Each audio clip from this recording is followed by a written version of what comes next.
আচ্ছা, আপনারা কি রুটি খেতে ভালোবাসেন? তাহলে চলুন আজকের রেসিপিটা আপনাদের জন্য। নমস্কার, আমি রিয়া। আমার চ্যানেলে নতুন একটি পর্বে আপনাদের সবাইকে অনেক অনেক ওয়েলকাম জানাই।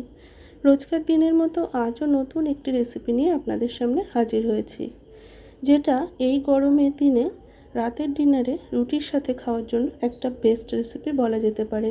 আর একদম ইউনিক বা নতুনত্ব একটি রেসিপি বলা যেতে পারে। চলুন তাহলে দেখে নেওয়া যাক আজকের এই রেসিপি।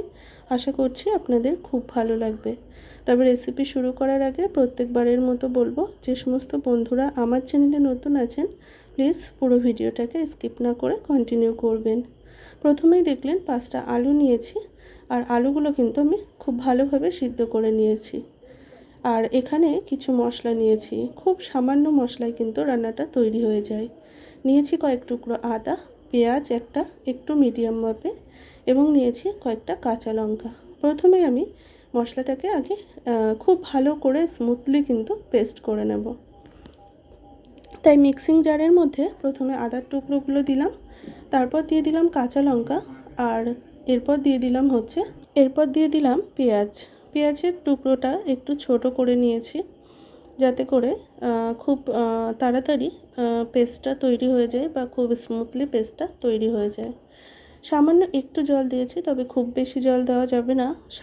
খুব সামান্য একটু জল দিয়ে আমি মশলাটাকে পেস্ট করে নেব।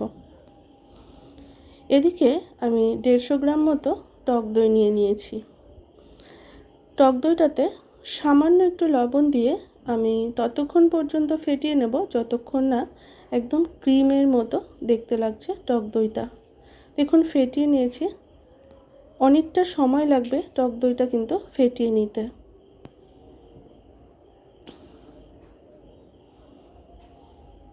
এরপর দেখুন একদম ক্রিম ঠিক যেমন হয় ঠিক সেরকমভাবেই কিন্তু আমি টক দইটাকে ফেটিয়ে নিয়েছি বেশ অনেকটা সময় ধরে।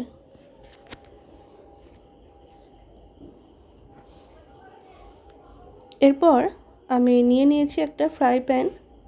এর মধ্যে এবার সমস্ত উপকরণগুলোকে একই সাথে কিন্তু আমি ম্যারিনেট করে নেব। প্রথমে আমি আলুর খোসাটা ছাড়িয়ে এই রকম গোল গোল করে, দেখুন খুব পাতলা না আবার খুব মোটা নয়, এরকমভাবে কিন্তু আমি কেটে নিয়েছি।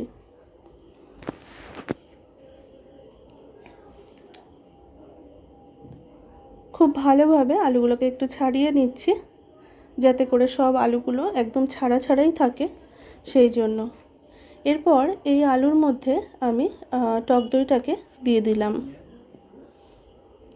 এরপর আগে থেকে যে মশলাটা আমি পেস্ট করে রেখেছিলাম, তো সেই মশলাটাই এর মধ্যে অ্যাড করে দিলাম।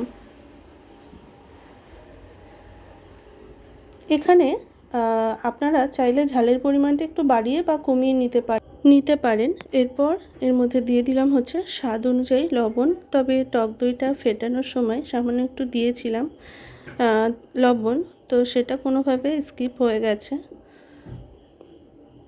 এরপর দিয়ে দিলাম এখানে আমি 2 চামচ মতো সর্ষের তেল দিলাম। খুব সামান্য তেলেই কিন্তু রান্নাটা তৈরি হয়ে যায়, আর মশলাও দেখতেই পেলেন একদম খুব সামান্য দিয়েছি। এরপর এই সব উপকরণ খুব ভালোভাবে কিন্তু আমি আলুর সাথে মেখে নিচ্ছি। খুব ভালোভাবে মেখে নেওয়া হয়ে গেছে, দেখতেই পাচ্ছেন। এখানে আমি আরেকটা জিনিস অ্যাড করলাম, আমি সামান্য একটু চিনি অ্যাড করেছি। যেহেতু অনেকটাই পরিমাণ টক দই এখানে পড়েছে, তো সেই জন্য একটু চিনি দিলে স্বাদটা কিন্তু ভীষণ ভালো আসবে। তাই অতি অবশ্যই একটু চিনি অ্যাড করার চেষ্টা করবেন। এরপর আমি যে পাত্রে মশলা করেছিলাম সেই পাত্রটা ধুয়ে সামান্য একটু জল এর মধ্যে অ্যাড করলাম। তবে এখানে কিন্তু খুব বেশি জল দেওয়া যাবে না, কারণ টক দইতে একটু জল থাকে। আর শুধু মশলা জারটা ধুয়ে সামান্য জল এখানে অ্যাড করলাম। খুব ভালোভাবে মেশানো হয়ে গেছে। এরপর আমি রান্নাটা করে নেব। খুব ভালোভাবেই কিন্তু এখানে মেশানো কমপ্লিট হয়ে গেছে। এরপর রান্নাটা আমি কিন্তু বসিয়ে দিয়েছি। এদিকে গ্যাসের ফ্লেমটাকে একদম লোতে রেখে রান্নাটা করে নেব বেশ কিছুটা সময় ধরে। ঢাকা দিয়ে দিয়েছি। কিছুতেই কিন্তু গ্যাসের ফ্লেমটাকে একদম হাই করা যাবে না, যেহেতু দই দেওয়া রয়েছে তাহলে পুরোটা কেটে যাবে, সেই জন্য আমি 5 মিনিটের জন্য একটু ফুটিয়ে নিয়ে খুব ভালোভাবে নাড়াচাড়া করে নিলাম। তেলটা অলরেডি কিন্তু ভাসা শুরু করে দিয়েছে, দেখতেই পাচ্ছেন। আবারও ঢাকা দিয়ে দিলাম। ঢাকা দিয়ে আবারও আমি 5 থেকে 7 মিনিটের জন্য ফুটিয়ে নিয়েছি। দেখুন একদম গ্রেভি হয়েছে। এখানে কিন্তু একদমই আর জল নেই। যেটুকু আমি জল দিয়েছিলাম সেই জলটা কিন্তু একদম শুকিয়ে গেছে। আর আলুগুলো এখানে পুরোপুরিভাবে বয়েল হয়ে গেছে। প্রথমে আমি আলুটা ওই 80% মতো সিদ্ধ করে নিয়েছিলাম, আর এই রান্নাটার পরে কিন্তু 100% আলুটা বয়েল হয়ে যাবে। তেলটা উপর থেকে ছেড়েই দিয়েছে, দেখতেই পাচ্ছেন। আর ঠিক এই রকমই কিন্তু গ্রেভি রাখতে হবে।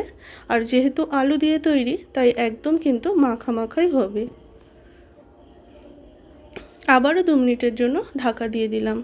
2 মিনিট পর দেখুন একদমই কিন্তু রেডি। সব শেষে আমি সামান্য একটু গরম মশলা গুঁড়ো অ্যাড করেছি, এতে করে ফ্লেভারটাও ভীষণ ভালো আসে আর খেতেও কিন্তু দারুণ টেস্ট হয়। তাই খুব সামান্য গরম মশলা গুঁড়ো এখানে আমি অ্যাড করলাম। এরপর খুব ভালোভাবে মিশিয়ে নিয়ে আমি 5 মিনিটের জন্য স্ট্যান্ডিং টাইমে রেখে দেব।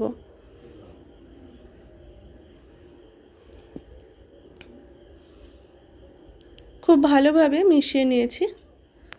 এরপর 5 মিনিট স্ট্যান্ডিং টাইমে রাখার পর একদম রেডি আমাদের আজকের রেসিপি, দই আলু রেসিপি। খুব সামান্য তেল এবং খুব সামান্য মশলায় তৈরি হয়ে গেল এই গরমের দিনে রাতের ডিনারে খাওয়ার জন্য একদম বেস্ট একটা রেসিপি।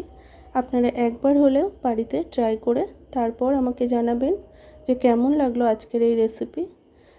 যদি ভালো লেগে থাকে অবশ্যই একটা লাইক, কমেন্ট, শেয়ার এবং আমার চ্যানেলে নতুন বন্ধু হয়ে থাকলে চ্যানেলটিকে সাবস্ক্রাইব করার অনুরোধ রইল, যাতে করে আমি নতুন রেসিপি পোস্ট করলে আপনাদের কাছেই সবার আগে গিয়ে পৌঁছায়। ধন্যবাদ।